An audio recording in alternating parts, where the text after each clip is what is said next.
Today is Saturday, May 4th, and I thought that I would do an update on Mom. Today is day 8 of her being hospitalized for the third time. She's been in the hospital at Memorial for 8 days now. Actually, since her diagnosis, she has been hospitalized for a total of 34 days. Anyway, Mom, mentally, functionally, she's very alert. She's sharp. Right now we're having a lot of issues with the lungs.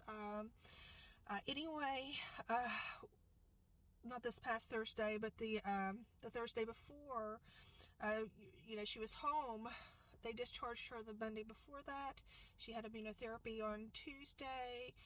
We brought her in that Friday. So Thursday, she was still on 4 liters of oxygen. When we took her to the ER on Friday that week, she went from 4 to 6.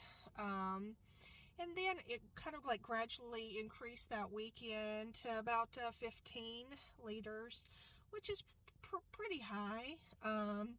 But the past few days, they actually, upped it more. They had to switch machines. They had to switch to what's called an Optiflow oxygen machine because of, all the cancer that has spread in her lungs.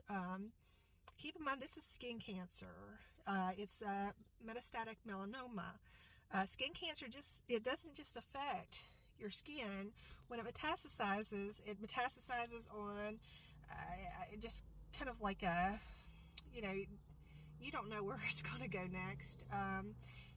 For hers, it went to the skull, shoulder blade, spine, broke her back in a few places, lungs and liver.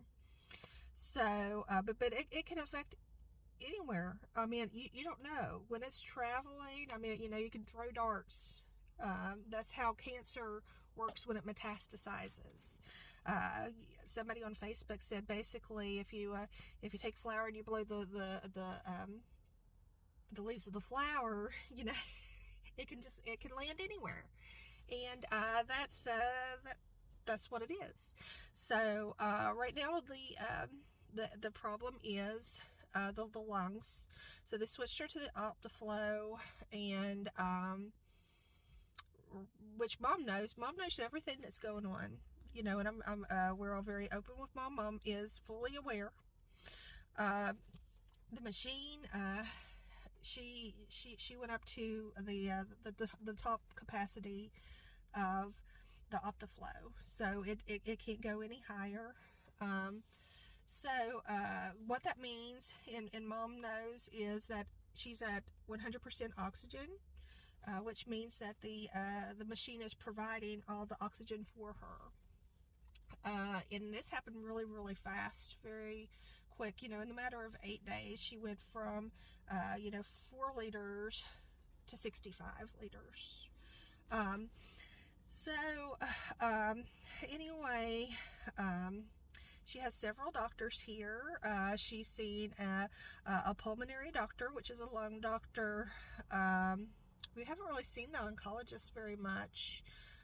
Basically, I think it's because, of the lung issues right now.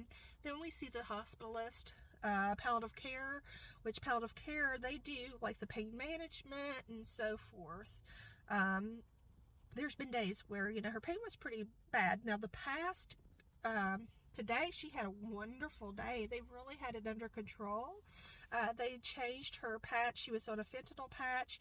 They changed it to 25 micrograms. One of the things is you learn, a lot of the terminology here. I know there was a social worker that came in to discuss things with us, and I was talking about stuff, and she's like, "Are you a nurse?" And I was like, "No," and I didn't know she was being sarcastic or what.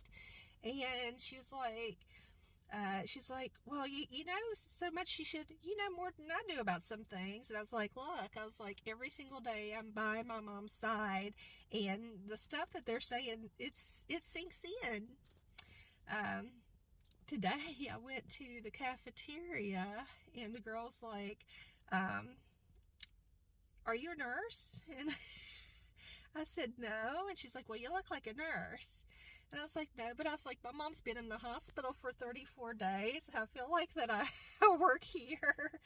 And she was like, well, welcome to the team. So she gave me an employee discount. But anyway, you know, there's palliative.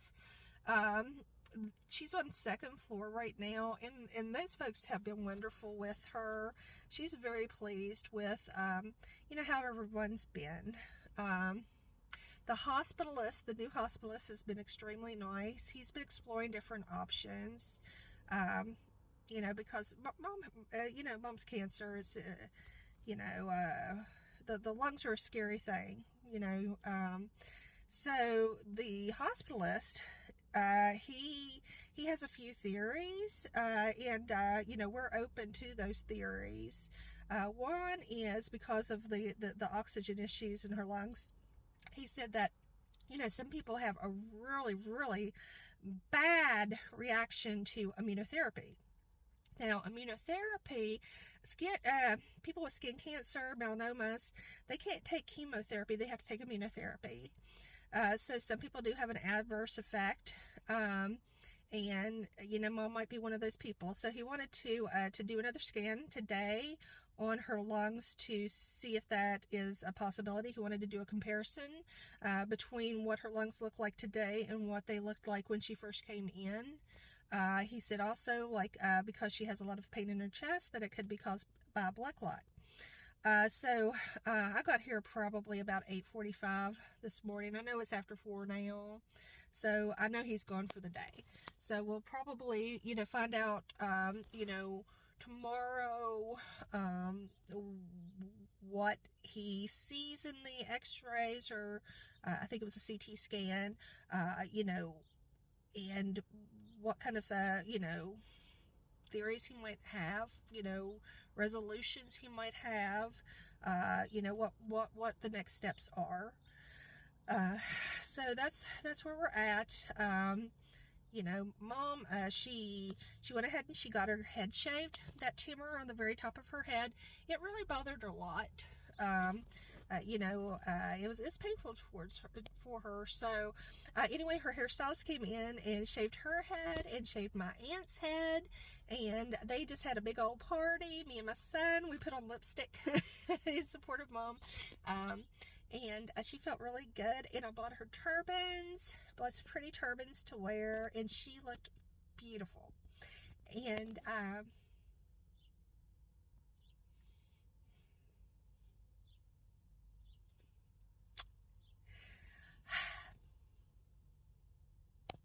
then she had a birthday party. We threw her a birthday party. Her birthday was May 2nd. And I bought her a cake. She said it was the best cake she ever had. Got her balloons. My son came, and he played the guitar. He wrote a song for her, and she was smiling, and she was happy. So she had a really good birthday, surrounded by everybody that loves her. But, you know, hopefully that hospitalist will have some really good news. So just keep mom in your prayers, and I'll keep you posted. Good, thank you. Bye-bye.